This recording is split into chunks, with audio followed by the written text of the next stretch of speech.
Hey, question, real quick. We'll get right back to the calls and the Michigan stuff.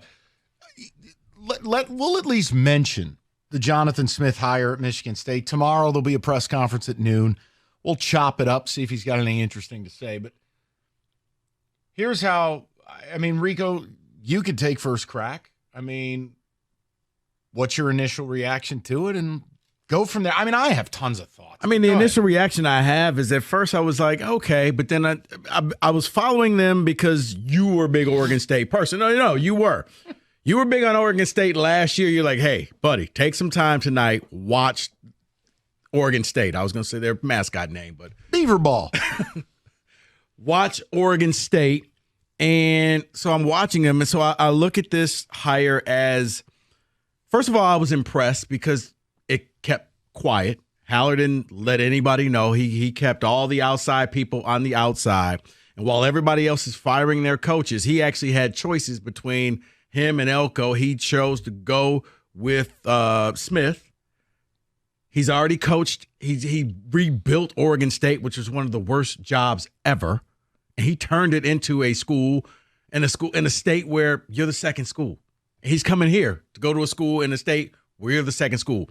But the fact that he's bringing his offensive people with him, that's what makes me feel better about this, because now there's no more Jay Johnson. There's no more. Your hatred of Jay Johnson's legendary. Now you have a guy who's running the same type of emotion offense that you see with Kansas City, that you see with the 49ers.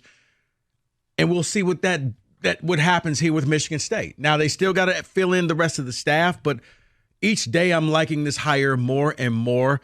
Now he just has to go out there. He has to win games, but you're not working out of being desperate, because I think you had to hire Tucker because D'Antonio retires and it was just a scramble to find a coach. You got ahead of the curve. You went out there and got the guy that you want. I'm going to tell the people the same thing I told them last week. You weren't here, and people will either hear it or they won't. I think he's a hell of a good football coach. I think he's damn good. However, it's risky because you're bringing in somebody who never, outside of being the QB coach at Boise, or the OC at Boise State when they were here in 12, he doesn't know Michigan State, and he doesn't know what he's walking into. Now, he'll get educated on it.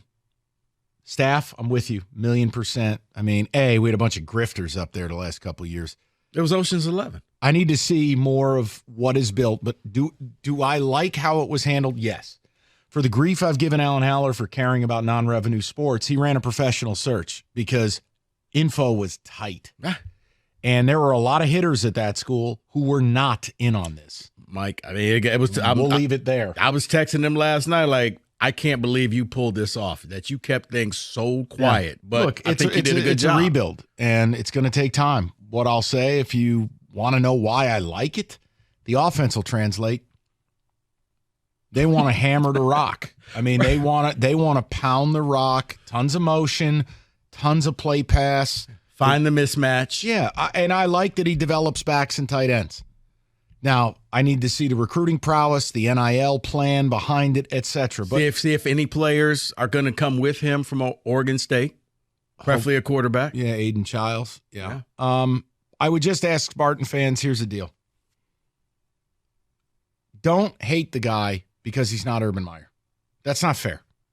Urban was never, to me, a real thing. Now, if the story gets told that Urban showed up nude and begging for the job and we said, no, a different conversation. But what did I ask of MSU? I asked, you got to hire an existing coach. I didn't believe a coordinator would work with where the program's at. All right, they did that.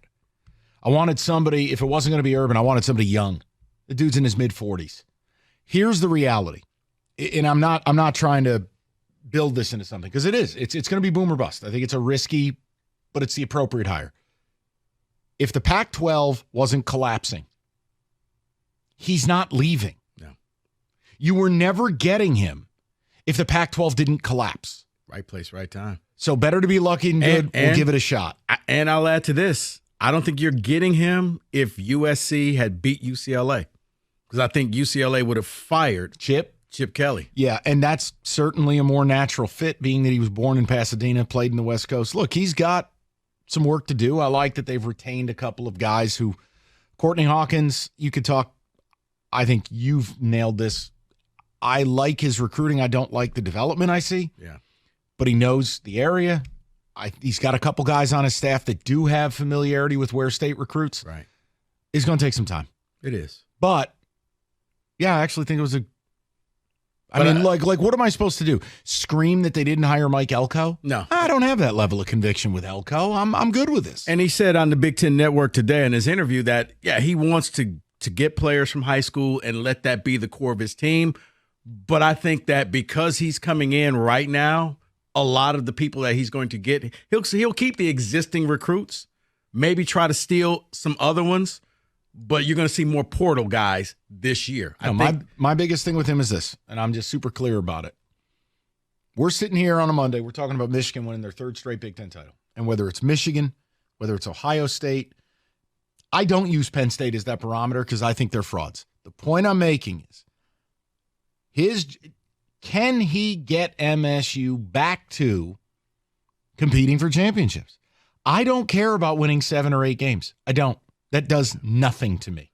Jonathan Smith is coming here. You have 2 objectives. Beat Michigan and get into that 12-team playoff on a semi-regular basis. Now, if you can't do that, you won't be here.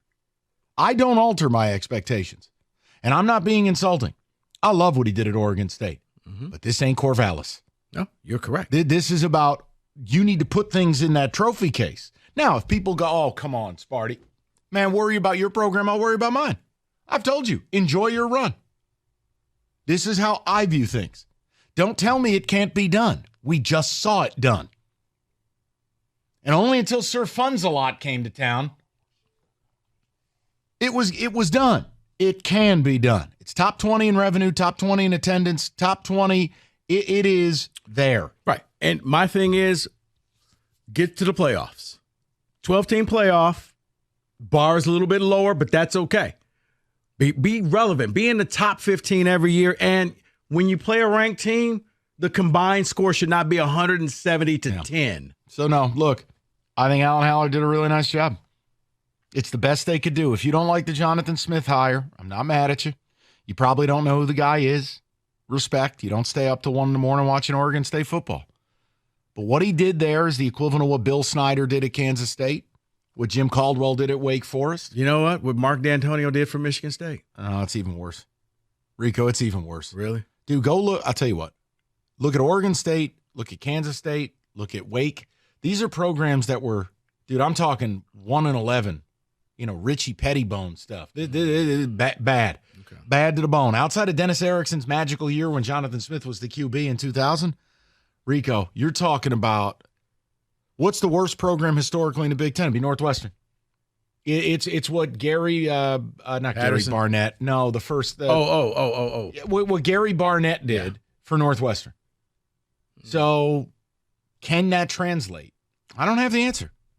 Guys, Rico has always said this. He's right. I hate arguing. I hate giving him the shine, but Rico's right. There's no indicator of hiring and coaching success. How many home run hires have you gone, what happened here? Why didn't it work? Jimbo, it's going to happen. Then Georgia hires a defensive coordinator from Alabama, and Kirby Smart looks like modern-day Bear Bryant. Yeah. So I don't know, guys.